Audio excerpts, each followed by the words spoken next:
ஆமாம் பிரியா, அக்காக்கு பொருத்தமான மாப்பிள்ள மிஸ்டர் ரங்கா சார் தான்.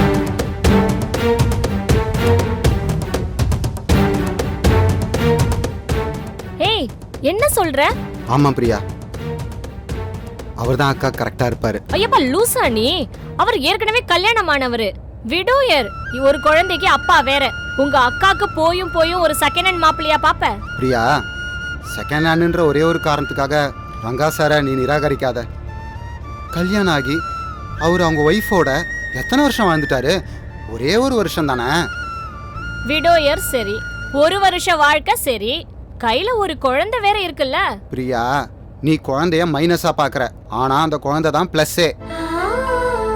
ரங்கா சார் கல்யாணம் செஞ்சுக்கிட்டா அது அந்த குழந்தைக்காகத்தான் செஞ்சுக்குவாரு.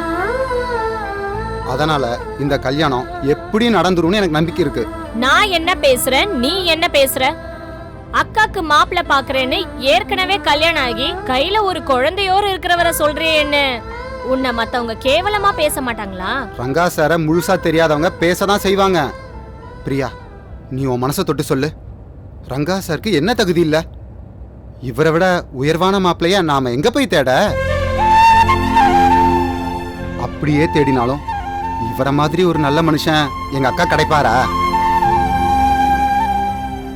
ரங்கா சார் ரொம்ப பெரிய பணக்காரரு. இத மத்தவங்க பெரிய குவாலிஃபிகேஷனா தான் பார்ப்பாங்க. ஆனா நான் பார்க்கறது அவர் பணத்தை இல்ல, குணத்தை. பணக்காரர்களுக்கே உரிய அகம்பாவம், பந்தா, பகட்டு எதுவுமே இல்லாம எவ்வளவு எளிமையா இருக்காரு. ஒரே ஒரு ஃபோன் கால், உடனே எனக்கு அப்பாயின்மெண்ட் கொடுத்தாரா இல்லையா? அடுத்த நாள் அவர் முன்னாடி போய் நான் நின்னதும் தான் குழந்தை காணாம போன கஷ்டத்தை சொல்லி புலம்பாம எவ்வளவு நாசுக்கா என்கிட்ட மன்னிப்பு கேட்டாரு. இதெல்லாம் எந்த மனுஷன் கேட்பான்? அவர் குழந்தை மேலதான் அவருக்கு எவ்வளவு பாசம். முதலாளிங்கன்னா தொழிலாளிங்களோட ரத்தத்தை உறிஞ்சி குடிக்கிற அட்டாம்பாங்க. ஆனா இவரு தான் எஸ்டேட்ல வேலை பார்க்கறவங்களுக்கு இன்க்ரிமெண்ட், போனஸ்னு அள்ளி அள்ளி கொடுக்கறாரு. அவங்கள தான் எஸ்டேட்ல பார்ட்னர் ஆக்கிக்கிற முடிவிலும் இருக்காரு. குழந்தை காணாம போன கஷ்டம், அநியாயமா விழுந்த கொலைப்படி, அத்தனை பிரச்சனையிலையும் பேலன்ஸை லூஸ் பண்ணாம ஸ்டெடியா திடமா நின்னாரு. எத்தனை பேரால் இது முடியும்?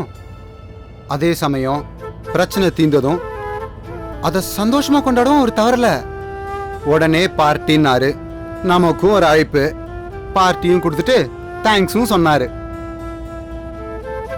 சத்தியமா சொல்றேன் பிரியா, காந்தி மாதிரி ஒரு மனுஷன் இருந்தாருன்னு சொன்னா இன்னைக்கு நம்புறது கஷ்டம்பாங்க. காந்தியை விடு, ரங்கா சார் மாதிரி ஒரு மனுஷனை சொன்னாலே யாருமே நம்ப மாட்டாங்க. எல்லாத்தையும் விடு, இவ்வளவு பெரிய பணக்காரரு, வசதி வாய்ப்பெல்லாம் இருந்தோம் இன்னொரு கல்யாணம் பண்ணிக்காம இருக்காரே, அது ரொம்ப ஆச்சரியம்.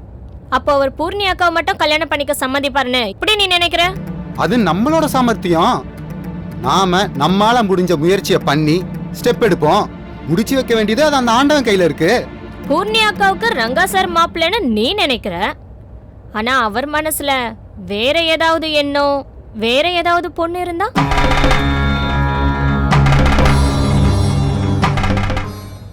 தலீர், உன் மனசுல என்ன இருக்குன்னு எனக்கு தெரியாதுன்னு நினைக்கிறியா? என்ன இருக்கு?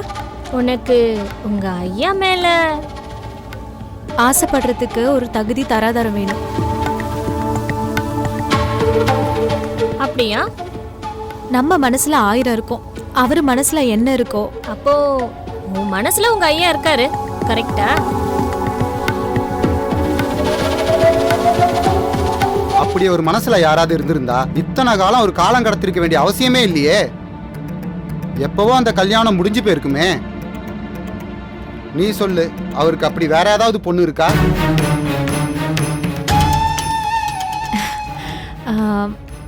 நான் உன்கிட்ட சொன்னதை யார்கிட்டயும் சொல்லிட மாட்டியே. சரி, சொல்லல. அப்போ சத்தியம் பண்ணு. பண்ணு. சரி, சத்தியமா யார்கிட்டயும் சொல்லல. அப்படி யாராவது இருந்தா எனக்கு மட்டும் எப்படி தெரியும்? பிரியா, நான் முடிவு பண்ணிட்டேன். ஊருக்கு போனதும் பூர்ணி அக்கா ரங்கா சார் கல்யாண பேச்சை எடுக்க போறேன். இந்த கல்யாணத்தை சக்சஸ்ஃபுல்லா நான் நடத்தி காட்ட போறேன்.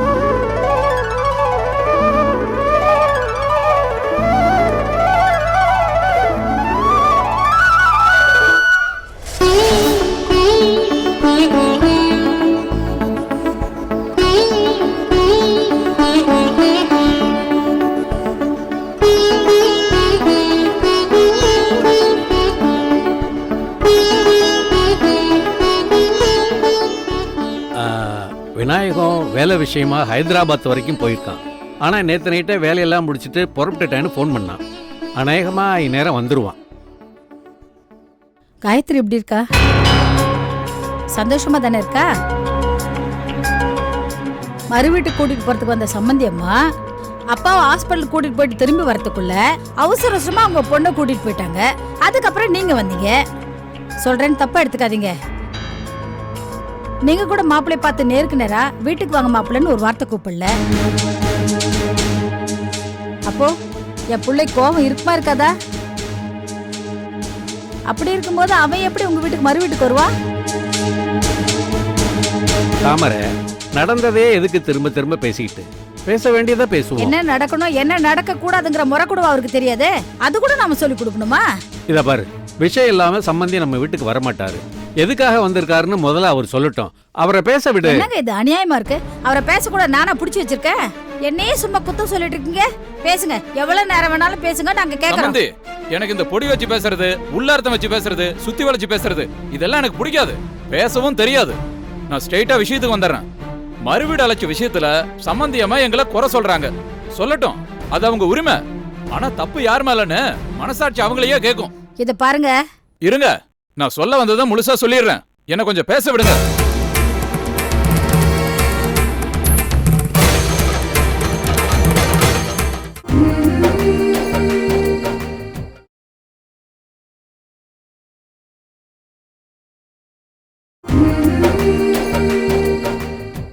இருங்க, நான் சொல்ல வந்ததை முழுசா சொல்லிடுறேன். என்ன கொஞ்சம் பேச விடுங்க.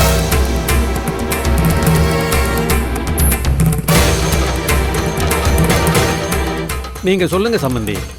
சம்பந்தியம்மா மறு வீட்டுக்கு நீ முன்னாடி போன்னு எங்க பொண்ணை தந்திரமா எங்க வீட்டுக்கு அனுப்பிட்டாங்க. பொண்ணு அனுப்புன கையோட மாப்பிளைய ஹைதராபாத்துக்கு அனுப்பிட்டாங்க. பொண்ணையும் மாப்பிளையும் பிரிச்சு வைக்கிறதுல சம்பந்தி அம்மாவுக்கு அப்படி ஒரு ஆனந்தம். இத பாருங்க. இப்ப நான் சொல்ல வரத கேட்டு நிச்சயமா நீங்க சந்தோஷப்பட மாட்டீங்க. என் கணக்குப்படி என் பொண்ணு என் வீட்டுல இருக்கணும், உங்க பையன் ஹைதராபாத்ல இருக்கணும். அதாவது நேத்து வரைக்கும். சரியா? இப்ப என் பொண்ணு என் வீட்டுல இல்ல, உங்க பையனும் ஹைதராபாத் போகல. ரெண்டு பேரும் ஒன்னா ஒரு வாரமா ஹனிமூனுக்கு கிளம்பி போயிட்டாங்க.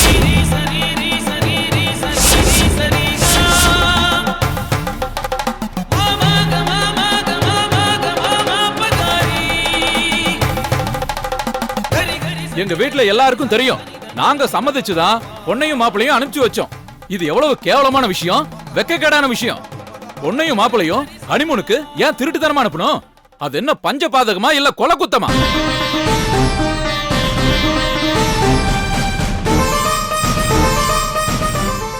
என் மனசாட்சி உறுத்துனதுனாலதான் என் வீட்டுல கூட யாருக்கிட்டையும் சொல்லாம கொள்ளாம உங்க முன்னாடி வந்து உண்மையை சொல்லிட்டு இருக்கேன். என்னங்க இது? என்னங்க இவர் அநியாயமா என்னமோ பேசிட்டு இருக்காரு? நேத்து என் புள்ள ஹைதராபாத்ல இருந்து போன்ல பேசினா, இவரே என்னடா புள்ள ஹைதராபாத் போல ஹனிமூன் போயிருக்கிறதா சொல்றாரு. எரி தாமரை, அவர்தான் எல்லாம் விவரமா விளக்கமா சொல்றாரு. இங்க பாருங்க, இனி எங்க பொண்ணையும் மாப்பிளையும் பிரிச்சு வைக்க நினைச்சீங்கன்னா அதை என்னால அனுமதிக்க முடியாது. ஏன்னா என் பொண்ணோட வாழ்க்கையும் முக்கியம், சந்தோஷமும் முக்கியம். இதுக்கு மேலே நீங்க மாறாம இப்படியாதான் இருப்பேன்னு நினைச்சீங்கன்னா அவங்க ரெண்டு பேருக்கு நான் ஒரு வீட்டை பார்த்து தனி குடித்தனம் வைக்க வேண்டி வரும்.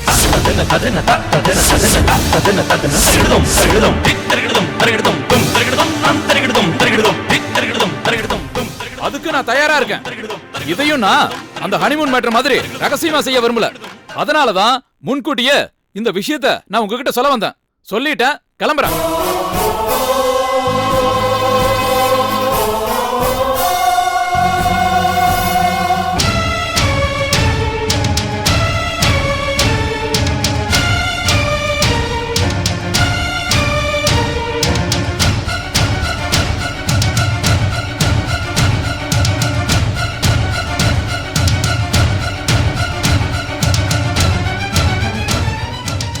அம்மா, நான் இப்ப எங்க இருக்கேன்? ஹைதராபாத்ல. ஹைதராபாத்துக்கு எதுக்கு வந்திருக்கேன்? வேலை விஷயமா. அம்மா, ஹைதராபாத்துக்கு வந்தா ஹைதராபாத்துக்கு வந்தேன் தானே சொல்ல முடியும். பீச்ல கேக்குற மாதிரியே காத்து சத்தம் கேக்குது. அம்மா அது எங்க ஆபீஸ் பெடசல் பேன்மா. அதுல காத்தெல்லாம் வராது, இப்படி சத்தம் தான் வரும்.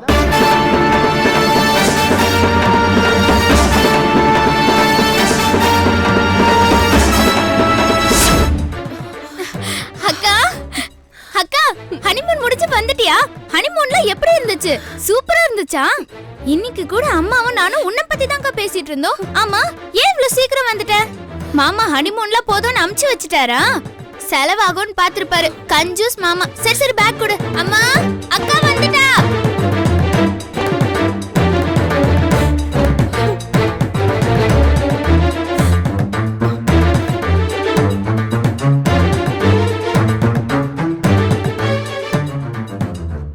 காயத்ரி, வா வா வா வா வா வா.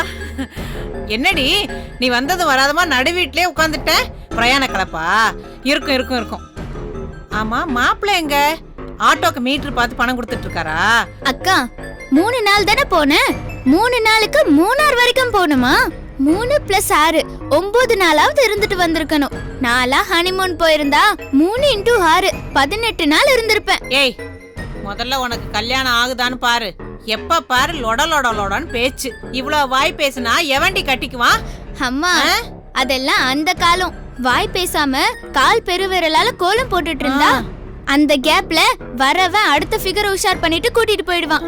கல்யாணத்துக்கு முன்னால பொண்ணும் மாப்பிளையும் போன்ல ஒரு 6 மாசமாவது கடலை போடணும். செல்போன் கம்பெனிங்களே அவங்கள நம்பிதானமா இருக்கு. ஓஹோ, என்னடி மாப்பிள்ளை இன்னமா ஆட்டோ அமைச்சிட்டு இருக்காரு?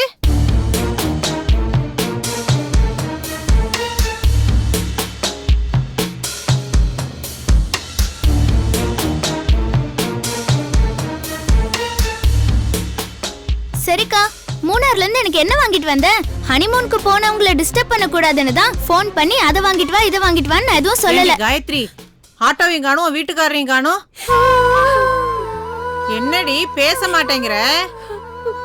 அக்கா எதுக்குக்கா அழற?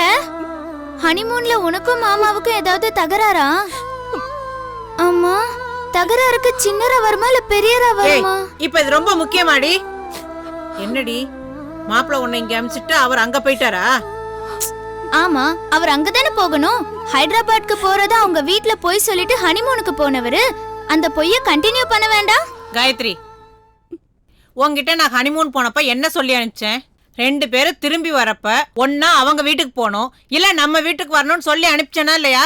ஏன் தனியா அவர் அங்க போக விட்ட? முதல்ல நீ என் கேள்விக்கு பதில் சொல்லு. அவரை ஏமா எனக்கு மாப்பிள்ளையா பார்த்த? எதுக்கு எனக்கு கட்டி வச்ச? ஊர் உலகத்துல வேற மாப்பிள்ளையும் உனக்கு கிடைக்கலையா? இந்த தகராறுக்கு பெரியராதான். தகராறு ரொம்ப பெருசு போல இருக்கே. ஏய், நீ சும்மா இருக்க மாட்ட? என்ன நடந்ததுன்னு நீ சொல்லுடி. பெத்த அம்மா கிட்ட மதிப்பும் மரியாதையும் இருக்கணும் தான். அதுக்காக எங்கேயோ இருக்கிற அம்மா பேரை சொன்னதும் பயந்தத்தோட நடுங்கலாமா? நடுங்குறாருமா. அப்படி ஒரு கோழையா இருக்காரு. போயும் போயும் அவர்கிட்ட போய் என்ன கோத்து விட்டுட்டியே. அக்கா, மாமா ஒரு அம்மா கோண்டு. இது என்ன புது நியூஸா? இது எங்களுக்கு தான் எப்பவோ தெரியுமே. முதல்ல நீங்க 2 பேரும் ஒரு விஷயத்தை தெரிஞ்சுக்கோங்க. நாங்க ஹனிமூன் போனது மூணாருக்கு இல்ல.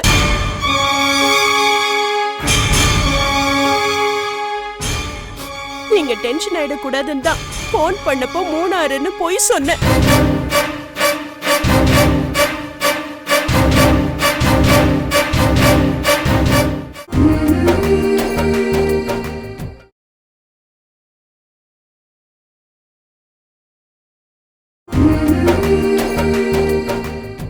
நாங்க ஹனிமூன் போனது மூணாருக்கு இல்ல.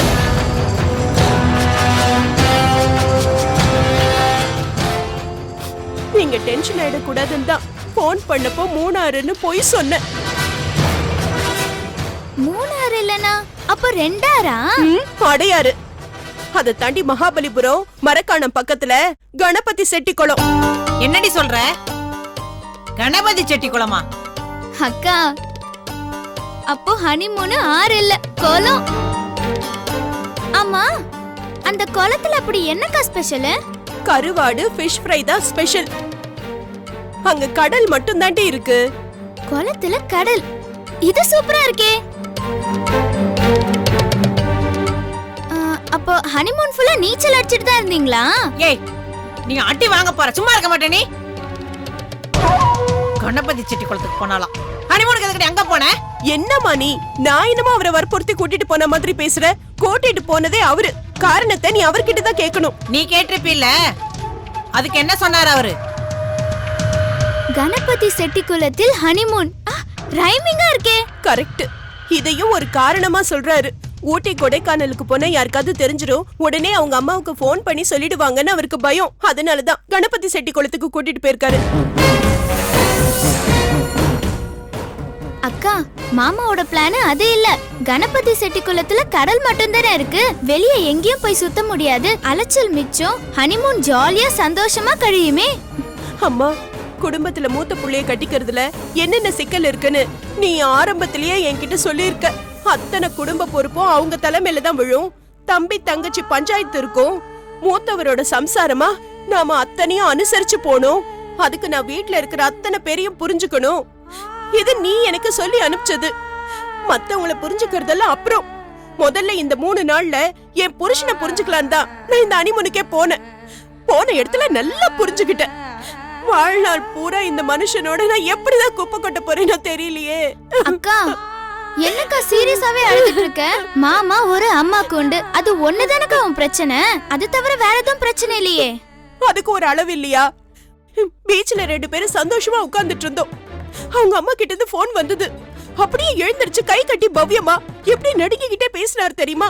வேர்த்து விறுவிறுத்து பயத்துல அப்படியே கடலுக்குள்ள இறங்கி போயிடுவார் போல. ஒரு ஏழைய கூட கல்யாணம் செஞ்சுக்கலாம், ஆனா ஒரு கோழைய கல்யாணமே செஞ்சுக்க கூடாதுமா. அக்கா, இந்த பஞ்ச் டயலாக் எந்த படத்துல வருதுக்கா? ஏய், சாரி, யூ ப்ரோசீட். அம்மா, அவங்க அம்மா மாதிரி தான் எங்களுக்கும் நீயும் கண்டிப்பான அம்மா தான். எங்களை அதட்டி உருட்டி எல்லாம் மிரட்டி இருக்க. ஆனா நானும் எவ்வளவு உன்னை கண்டா என்ன மிரண்டா ஓடுறோம். நீ ஏதாவது தப்பு செஞ்சாலும் நீ செய்யறது பிடிக்கலன்னு தைரியமா நாங்க சொல்றோம்ல. இத்தனைக்கும் நாங்க பொண்ணுங்க, அவர் ஆம்பளை. அவருக்கு தைரியம் வேண்டாம், அம்மாவை தட்டி கேட்க வேண்டாம். அப்படியே அவங்க அம்மாவை பார்த்து பயந்து நடுங்குறாருமா. Good question.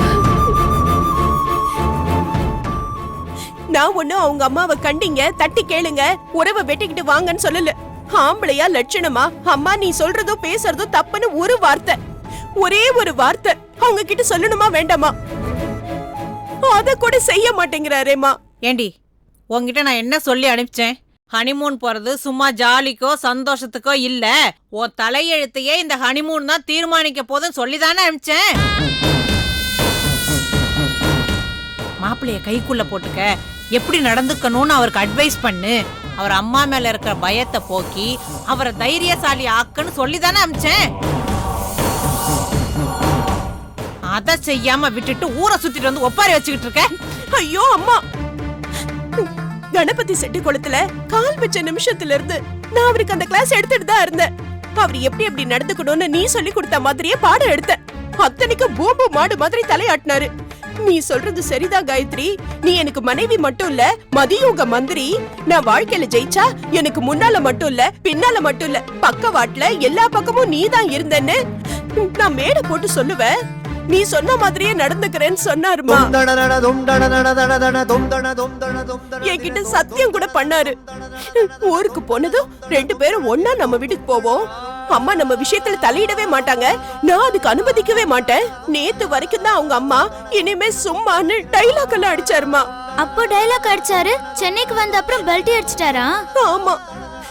நீ உன் வீட்டுக்கு போ, நான் என் வீட்டுக்கு போறேன், ஈவினிங் வந்து கூப்பிட்டுக்கிறேன்னு சொல்லிட்டாரு. முடியவே முடியாது, நான் உங்களோட தான் வீட்டுக்கு வருவேன்னு சொல்ல வேண்டியதானே?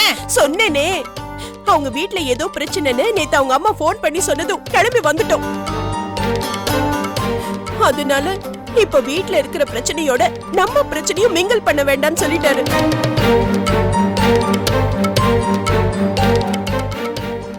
இந்த 3 நாள்ல நான் அவரை சரியா புரிஞ்சுக்கிட்டேன். அவரு ஒரு கோழை, அம்மா புள்ள மட்டும் இல்ல, சரியான எஸ்கேபிஸ்ட். பிரச்சனைன்னு வந்துட்டா தப்பிச்சு ஓடதான் பாப்பாரு. ப்ராப்ளத்தை ஃபேஸ் பண்ண தயங்கிக்கிட்டு தலைய கூட்டுக்குள்ள இழுத்துக்கிற நத்தமா அவரு. எந்த ஒரு பிரச்சனையுமே அவர் தீர்க்க மாட்டாரு. ஆற போட்டு மேல மேல சிக்கல் தான் ஆக்கிட்டு இருக்காரு. இப்படிப்பட்டவரை நான் ஏன் தான் கல்யாணம் பண்ணிக்கிட்டேனோ? என் எதிர்காலத்தை நினைச்சாலே எனக்கு ரொம்ப பயமா இருக்குமா. அழாதடி, முதல்ல அழுகை நிறுத்து.